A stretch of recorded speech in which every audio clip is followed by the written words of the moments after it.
Jesus, após os seus 30 anos, estou invertendo, hein?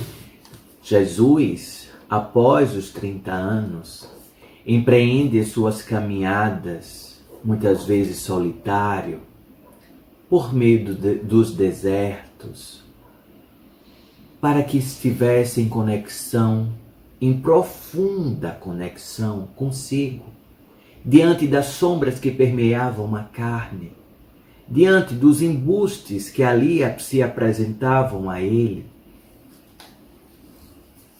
Mas Jesus estava sempre empenhado em realizar o que Deus, Pai, Mãe, Divina Consciência, objetivou diante do encarne daquele ser de tamanha grandiosidade iluminativa.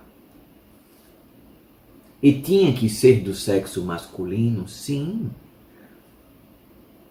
Naquela época, as mulheres seriam subjugadas.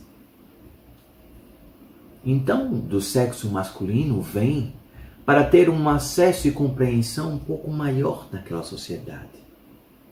E então Jesus, diante de vários e vários momentos de solidão, no alto de penhascos, no alto de uma montanha, em estados meditativos, muitas vezes Jesus empreendia jejuns de 21 dias, para que o corpo físico se utilizasse e a alma tivesse mais leveza e acesso ao que é efetivamente a comunicação com o divino, porque a carne prende.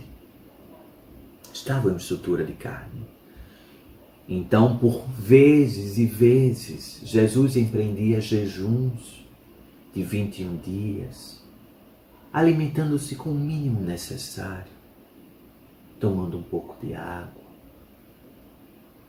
para que o seu corpo físico se utilizasse ainda mais e a conexão ficasse mais límpida e pudesse compreender as dores que tal carne estava na iminência de sofrer. Estava na iminência de suportar inclusive a dor na alma. A dor da alma de traições, perseguições, injustiças, decepções, toda a tristeza do planeta, toda a angústia do planeta, toda a dor do planeta. Muito maior do que aquelas ceifadas, chibatadas, a dor da decepção e tristeza que assolava naquele momento o planeta, a desilusão das pessoas, o sistema corruptivo, a dor. Jesus puxara todas as dores do planeta para a sua alma e então reúne os seus apóstolos para que em uma última ceia possibilitasse histórias, aprendizados, lições, sementes plantadas. Sementes plantadas. Sementes plantadas de que por mais que o amasse, Pedro negaria por 3 vezes. Que por mais que todos o amassem, todos se afastariam dele, para que não tivesse a mesma sentença.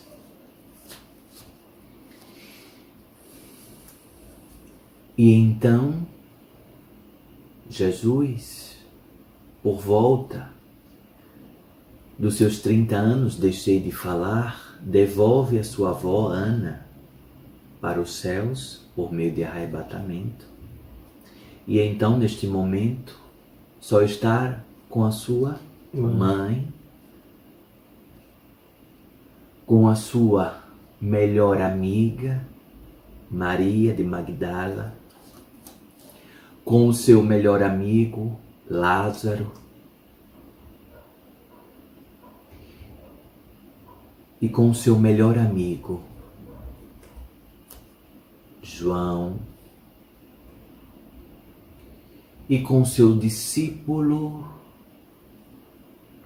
que sempre o ouvia e escutava atentamente e amorosamente desde a sua adolescência, Tiago. Filhos de Zebedeu e de Maria de Sara. Uma das três Marias. E então Jesus empreende a última ceia com alguns apóstolos, com algumas pessoas mais afins, como José de Arimateia, Nicodemos e tantas outras pessoas mais afins e que auxiliavam o mestre. A esposa de Pilatos e tantas pessoas afins à oratória do Mestre Jesus. Reparte o pão, divide a água purificada em aroma de vinho, pois assim Jesus tinha o poder de transformar o aroma de água, que não possuía naturalmente nenhum tipo de odor, em um aroma como se vinho fosse.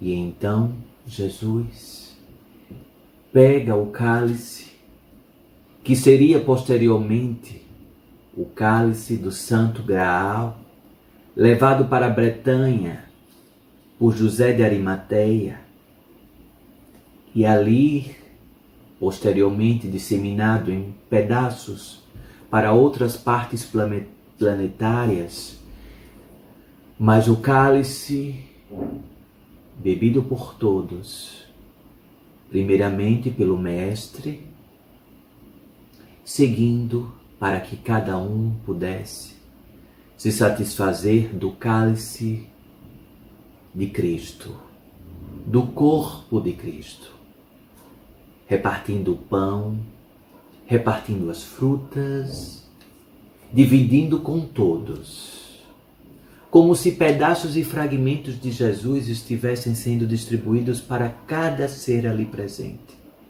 João, Mateus, Lucas, cada um recebendo fragmentos de Cristo. Dá para compreender, filho? Fragmentos de Cristo. Bebendo do cálice sagrado, do sangue real, que é o sangue vibratório, da água fluidificada e purificada por Cristo, sendo distribuída o sangue real, a água fluidificada para todos os presentes, para se tornarem ainda mais discípulos, porta-voz de Cristo. Porta-voz de Cristo. E neste momento, nesta ceia, Jesus confia o cálice a José de Arimateia e o autoriza a formar a primeira legião de soldados, de guardiões do cálice sagrado, que posteriormente, séculos depois, se tornariam os Cavaleiros Templários. Mas a José de Arimateia coube a responsabilidade de formar os primeiros discípulos do sangue real para proteger o cálice, principalmente durante o tempo em que esteve preso após a morte de Jesus. E então Jesus empreende todas as falas, plantios de suas sementes, distribuindo fragmentos de sua consciência para todos que ali estavam. E então pede para que Judas se aproxime e diz, olhando nos olhos: Judas, eu te amo como nunca jamais ninguém te amou. Judas, eu te amo como ninguém jamais te amou. Faça cumprir a palavra do meu Pai, e o reino dos céus estarás contigo. E então Judas, completamente desconcertado, fica um pouco afastado da ceia e segue o seu caminho para fazer cumprir o que assim estava a ser feito. Então, caríssimo, Jesus sabia exatamente. Jesus não foi surpreendido pelo beijo, pois à época costumava-se beijar. O sexo masculino beijava, diferente da sociedade de vocês. Homens beijavam o rosto de outros homens como cumprimentos naturais.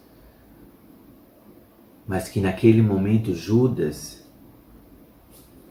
diz a Caifás que somente beijaria o único homem, aquele homem que seria o Messias. Somente. E então é cumprida a profecia que todos vocês já conhecem, da crucificação, de todas as sequelas ali empreendidas e suportadas pelo Mestre Jesus, a intervenção de José de Arimateia junto ao governador, junto a Pilatos, para que tivesse direito ao corpo de Jesus, para que ele não fosse colocado em vala comum, assim como eram colocados os ladrões e sentenciados. E então José de Arimateia cede o seu próprio sepulcro, o sepulcro que somente aos nobres tinham direito, nobres, somente nobres, eram envoltos em especiarias e nobres tecidos, colocados em sepulcros. E então, mesmo sem entender, Pilatos dar o direito a José de Arimateia, juntamente com Nicodemos, para que fosse colocado no sepulcro. E logo depois do arrebatamento de Cristo e da ressurreição, o corpo retorna à terra. Eis que José de Arimateia é condenado por traição diante da ausência do corpo. Condenado a mais de anos e anos e anos de prisão, até que Tibério Alexandre, o próximo imperador a assumir todo o controle romano e da região ali capitaneada, chamasse, sabendo que era um grande comerciante de navios, um farto comerciante, um abastado comerciante, além de magistrado e pertencente ao Sinédrio, chama-o para assumir os negócios e ampliar as fortunas do império. E associado a isso, José de Arimateia torna-se o porta-voz de Jesus, assim como o grande responsável pelo cálice, pois assim sabia efetivamente onde teria guardado, e começa a recrutar os primeiros discípulos de Jesus, guardiões do cálice sagrado, da linhagem sagrada do Santo Graal e se desdobram em diversos capítulos da história que em outros momentos podemos falar.